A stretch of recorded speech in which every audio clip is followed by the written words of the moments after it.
Hi అండి, welcome to the channel. Today video వచ్చేసరికి cyber crime department వాళ్ళు మా కాలేజ్కి వచ్చారండి.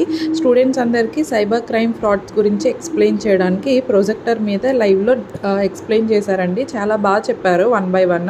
ఎవరైతే సైబర్ క్రైమ్స్ ఫ్రాడ్స్లో ప్రాబ్లం ఫేస్ చేస్తున్నారో వాళ్ళకి రిలీఫ్ ఉండడానికి ఏం చేయాలి, ఏంటి అసలు ఆ ఫ్రాడ్స్ నుంచి మనం బయటికి ఎలా రావాలి, మనం కానీ లేదంటే మన రిలేటివ్స్ ఎవరైనా సరే అంత ప్రాబ్లమ్ని ఫేస్ చేస్తే కనుక ఏం చేయాలి అనేది పిల్లలందరికీ చాలా క్లియర్గా ఎక్స్ప్లెయిన్ చేశారండి.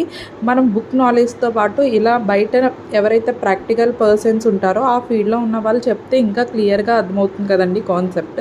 సో పిల్లలందరూ చాలా ఎంటర్టైన్ అయ్యారు, ఎందుకంటే వాళ్ళు ఉన్న సోర్స్లో చెప్పడం వల్ల పిల్లలందరికీ చాలా బాగా అర్థమైందండి. స్టూడెంట్ని మెయిన్గా ఎందుకు తీసుకున్నారంటే స్టూడెంట్స్ని ఎడ్యుకేట్ చేస్తే నౌ ది సొసైటీ ఎడ్యుకేట్ అవుతుంది అనే ఒక పాయింట్ ఆఫ్ వ్యూతోనండి. Thanks for watching. మీకు వీడియో ఎలా అనిపించిందో కామెంట్ సెక్షన్లో కామెంట్ చేయండి.